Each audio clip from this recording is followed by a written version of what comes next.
So yeah, I'm Stuart. I'm the producer at the Irregular Corporation, who are co-developing PC Builder Simulator and publishing it. And I'm John. I'm the designer at the Irregular Corporation.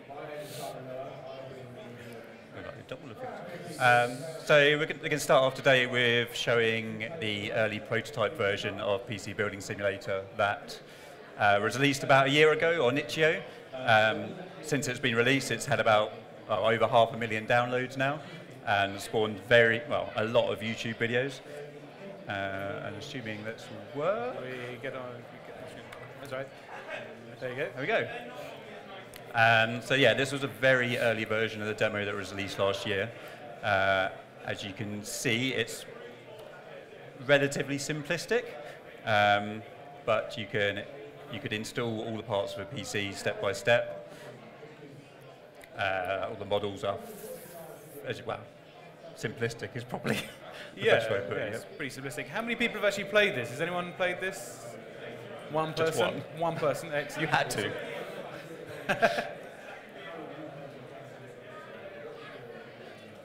It's going to have the slowest opening CPU holder in the world.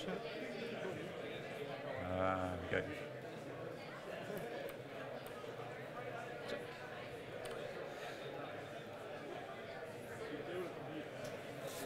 So despite being quite a basic sort of demo, I suppose, it did really well.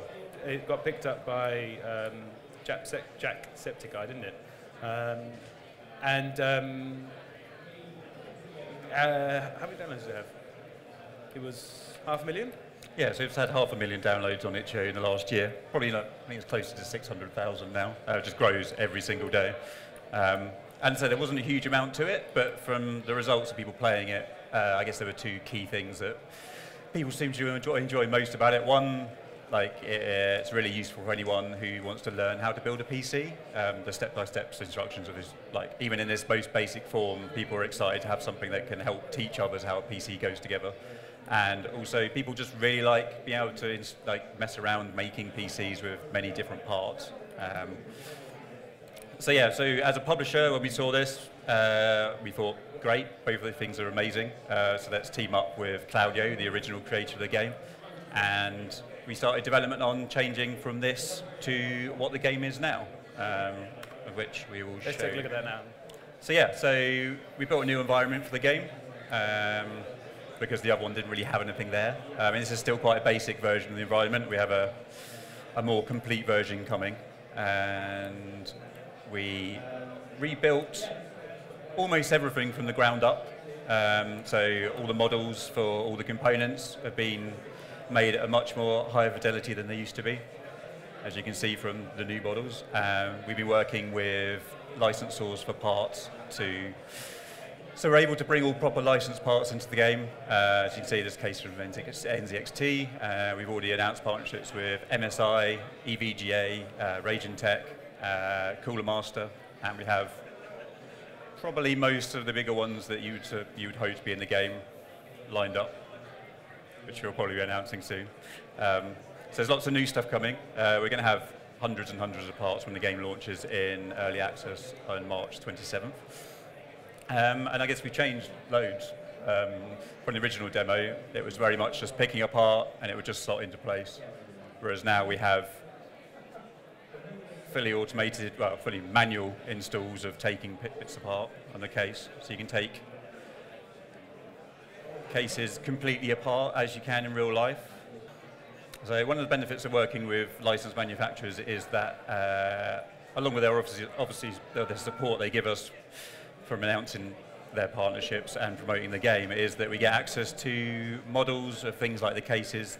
They give access to the production level models of the cases, which then we can convert down into the models into the game, which means they're more accurate. Although this is a lot of work, it gives us the high fidelity models that we really want out of the game, so we can capture all the detail that we really want. And PC.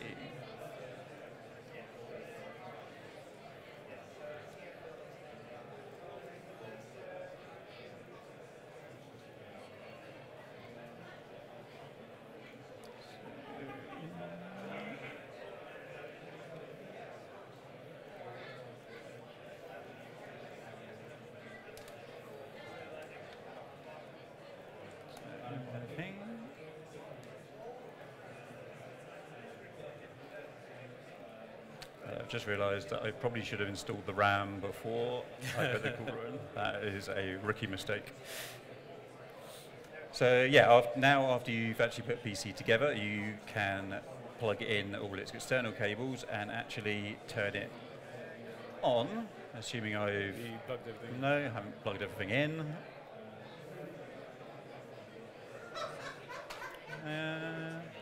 That should work.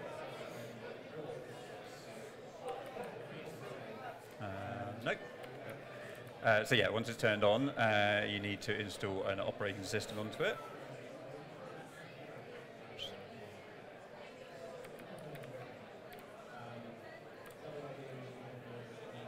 There you go. So we have a simulated version on an OS installed on all the PCs now, which allows us to have applications you can use to do such things as changing the RGB lighting of components to support it. There's various other programs. I guess the main one is we're working with FutureMark to bring 3D Mark to the game, so you can hopefully accurately benchmark any piece that you make in the game. Will give you the correct 3D Mark score that you would expect in real life. It's very old school having to make you to reboot the PC after you install an application. Should have done the lighting as well. Should have done that all at the same time. Yeah. Yeah, so you have any components that support RGB lighting, we have RGB lighting, so you can... Turn the lights off, go on. I forgot you can turn all the lights off. It might make it a bit dark.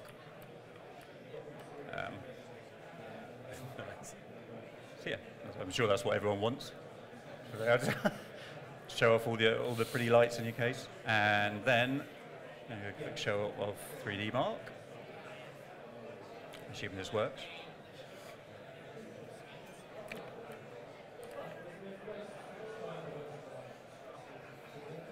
So yeah, we have an accurately kind of simulated version of 3D Mark built in that will run through, well, in the full version, when it happens, it will run through the whole benchmarking program and then give you a score at the end. There's a bit of a cut down version now, which I'm hoping will work properly.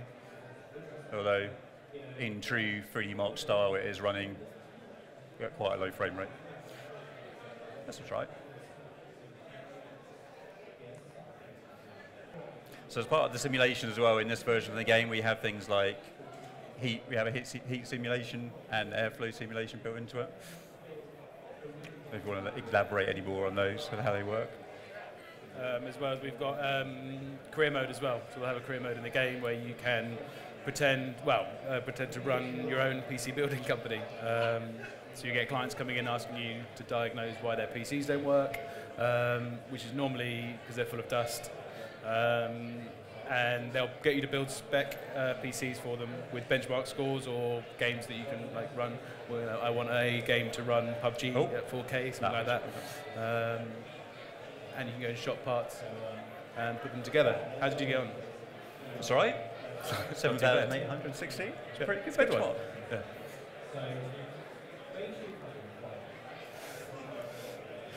Let's have a look at...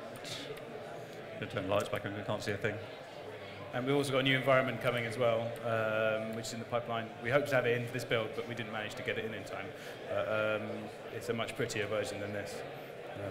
So yeah, you can build your PCs in style.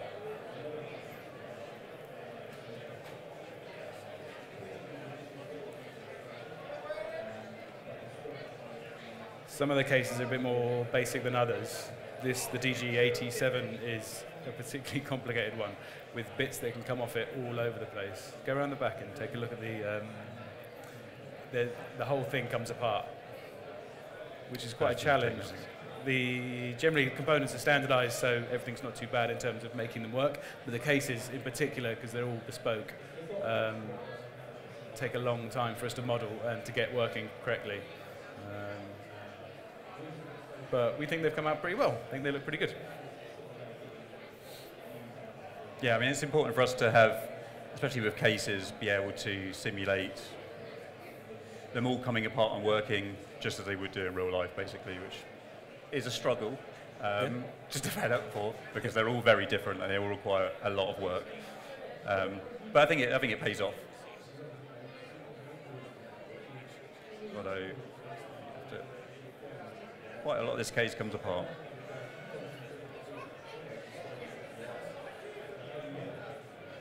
And, I'm not sure I can spend all the time putting it back together. Yeah. So we're in early access at the end of this month. Next month. Next month? Next March 27th. It's going to be probably a fairly short, aiming for quite a short early access period. It's mostly for us, it's about getting more parts in, because we understand that the main thing most people are going to want from this is just variety of parts. So they've got lots of things to build with. And also generally to expand the career mode, so giving people more variance in jobs, just giving more people stuff more to do. And also part of the finished game will be kind of a dedicated mode that will help teach people how to build a PC. So very much to prescribe kind of, this is how you put a PC together step by step, because we know that a big reason for the success of the original prototype demo was that people really want to know, like they want to learn how to build a PC, because, and it seems like this really terrifying experience, when actually it's not that bad, and we can walk people through this step by step. And we've already had plenty of communication from people at schools and things like that who want to introduce this into their curriculum so they can help teach students to build PCs, which is fantastic for us. So yeah, we're really looking forward to kind of expanding the educational side of it, as well as the more fun gameplay side of it with the career mode, so actually running a business, doing jobs, etc. Yeah, I guess that's probably all we've got to show off for now. So if there's any questions. Yes. Yeah, does anybody have any questions? Yep, around the back here. It seems like cable management is like a big part of making PC, building a PC. Would there be any cable management later on in future updates? It's definitely something we want to look at. Cables in general, this are complicated to say the least. So at the moment we've kind of got a system in place which we kind of set up cables in kind of ideal positions to hopefully not clip into other things, but we're very aware that cable management is a massive part of PC building, so we do want to look into a system hopefully at some point which allows you to kind of put cables where you'd want them to go. But that's yeah, hopefully during early access kind of thing. What is the price point of the game, and what is the demographic you're aiming this at? It's going to be £14.99 price, pounds, on Steam. Demographic, anyone that's interested in PCs, really. It doesn't matter. We've had young children playing it on the stand. Basically all age ranges. From people who are just interested to learn how to build a PC, to just enjoy messing around with PC parts. So it's pretty open. Thank you.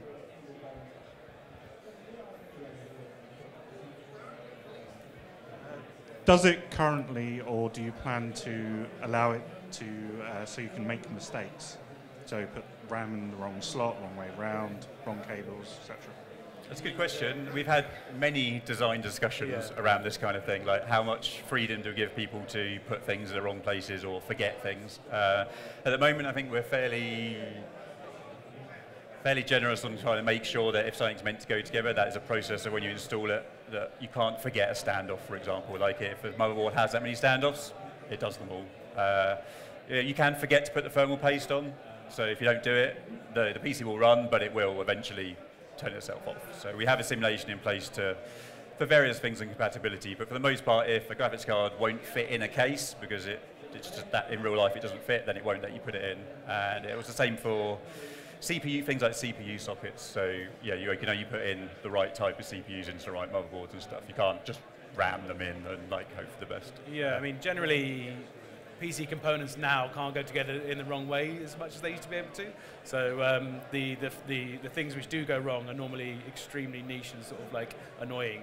So trying to fit those in, would be really, really hard, and also just as annoying as real life, if you know what I mean. But we plan to there's things like power as well, and then thermal management. All those things can go wrong, and we're in the career mode. You'll get PCs coming in where they don't know what's wrong with them, and you have to sort of diagnose them. So we're trying to do it as much as possible without being really, really annoying.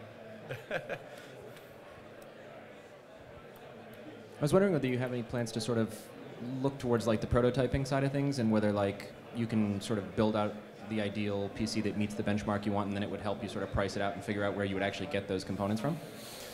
We hope for it to be accurate enough that people can do that. I mean, we're not the real world, so there's always, with the previous question, there'll be funny little things which don't work. But certainly dimensionally, we're trying to be as which is one of the big things people seem to have problems with, is buying components that don't fit in a case. CPU coolers and GPUs seem to be the big ones, and so hopefully we can be pretty accurate in those. Yeah, we should be. At least that's the aim. We're trying to be as accurate as we possible. It's one of the, I guess, good and bad things of working with like real world licensors, is they all expect their things to be as they are in real life. So, yeah. How do you generate those 3D mark numbers? Like, say you're building a more powerful computer in the game than you have in your house. Like, have you just like gone through and taken the readings of what everything should get? Or? Because we're working with FutureMark themselves, they're able to give us all the kind of how they work things out, all the maths behind how they work out the calculations on hardware, when you've been dealing with more of this than I have. But. I mean, they're using a statistical model to help us model the whole thing, so it's not as accurate as it might be in real life, but it's pretty accurate. Yeah, I mean, from the results we've had so far, they seem pretty close, which is great. Because I'm pretty sure people are going to start pulling us up on it when they start benchmarking their own spec PC and getting different numbers. So, will you add overclocking support? Yeah, I mean, I guess two of the big features we didn't mention that we're planning on doing during early access is water cooling and water cooling setups, and overclocking as well. Yep. They're kind of the two big things that we're keen to get done before we come out of early access, along with just adding more parts in general. Have you considered partnerships with any stores or something like PC Part Picker for the final builds, so people can create a shopping list and plan it? Yeah, we've thought about it. Nothing's sort of come to fruition yet about that. I mean, I guess PC Part Picker, to a certain extent, if we included that, you don't really need it. I mean, that's going meta to a certain extent. It'd be nice to work with vendors and people like that, get accurate and live pricing. Although again, that would mean no one could afford to buy a GPU. So, it's one of the biggest problems at the moment is trying to go through and kind of check our pricing for everything, but every single graphics card is like $1,000 at the moment, and you can't get them anywhere. So it makes it a bit hard for us to model pricing. Are you going to simulate dot parts and RMA processes? Sorry? Are you going to simulate dot parts? I think that it almost comes hand in hand with overclocking in a way. Because there's the lottery of parts, right? When you get a good graphics card or a bad graphics card, or a good CPU and a bad CPU. So I think that kind of builds into the whole overclocking thing. So if you've got a good one, then it's going to last longer when you overclock it. So that kind of, you have to, I think, we build that part into the whole simulation when it comes to overclocking. It doesn't at the moment. Everything, I guess all the parts at the moment essentially run as the best versions of what they are right now. I think until we hit overclocking, that's the point where we need to start thinking about the variances in that hardware that you might get, and what its lifespan might be, and what damage might be caused to it. But I think when we put overclocking in, I think stress testing and being a good overclocker would be something we'd want to put in. There'd be good components and bad components.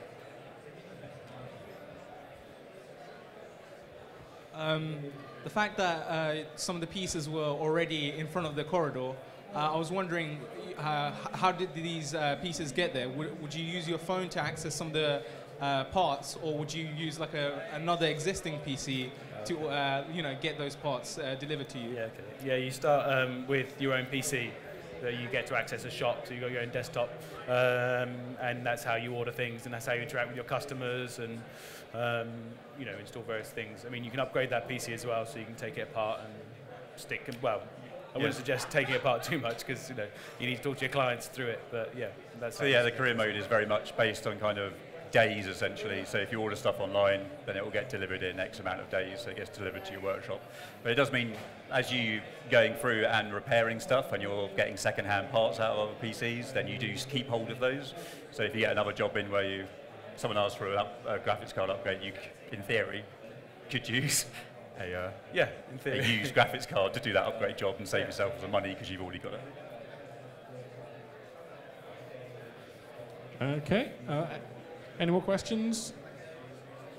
Looks like no. Good. Okay. Great. Great stuff. All right then. Well, thanks a lot. If everybody could give a round of applause to John and Stuart from the Irregular Corporation.